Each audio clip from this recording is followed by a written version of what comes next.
पूरे देश में किसानों का प्रदर्शन हो रहा है और हालात इस हद तक हो चुके हैं कि किसान बॉर्डर तक पहुंच चुके हैं। लेकिन इस वक्त मेरे साथ इस मामले पर ज्यादा बातचीत करने के लिए फिलहाल जो मौजूद है वो समाजवादी पार्टी के बड़े नेता भी माने जाते हैं और राज्यसभा सांसद भी है, सुखराम सिंह चौधरी, जो इस वक्त मेरे साथ मौजूद है, जिनसे हम सीधी बात करने वाले हैं। किसानों का मामला सबसे बड़ा है। प्रधानमंत्री कहते हैं कि लगभग 130 करोड़ लोगों का विकास होगा, किसानों का भला होगा, और जो विपक्ष है वो किसानों के कंधे पे बंदूक रख के चला रहा है। देखिए, हमारा देश कृषि प्रधान देश है और सबसे ज़्यादा संख्या इसमें कृषकों की है। कृषकों के साथ हमेशा नाइंसाफ़ी होती रही है, आज भी हो रही है।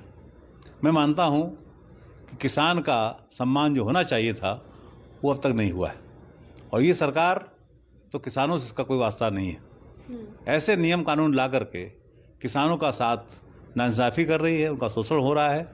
मैं ऐसे कानूनों का हम समाजवादी पार्टी के लोग विरोध करते हैं। देखिए, मेरी व्यक्तिगत राय ये है कि किसान की पैदावार का मूल्य उसको तय करना चाहिए और जो उपज पैदा करेगा उसमें कितनी लागत आती है, कितना उसका श्रम लगता है, इसको जोड़ा नहीं जाएगा तो किसान के साथ नाइंसाफ़ी होगी। मेरा मानना है कि लागत मूल्य को जोड़ करके उसके साथ जो उसका श्रम लगता है किसान का, उसको जोड़ करके जो मूल्य आवे उसके आधार पर मूल्य तय होना चाहिए और ये अधिकार किसान देना चाहिए, सरकार को नहीं। देखिए, चौधरी चरण सिंह स्वयं किसान थे और समाजवादी पार्टी में जो नेता, बड़े बड़े नेता, सब किसान ही रहे। आज जो सत्ता में पार्टियां हैं उन्हें इससे कोई मतलब नहीं, वो किसान नहीं हैं, ना उन्होंने खेती कभी की है। हमने स्वयं ट्रैक्टर चलाया है, हमने स्वयं खेती की है। तो जो खेती के दर्द को नहीं जानेगा, खेती के कीमत को नहीं जानेगा, वो खेती का मूल्य निर्धारित नहीं कर पाएगा, न खेती किसानों के हित में कोई कानून बना पाएगा। मेरा ये मानना है जब तक विपक्ष को विश्वास नहीं लिया गया, इस कारण आज दिक्कत आ रही है।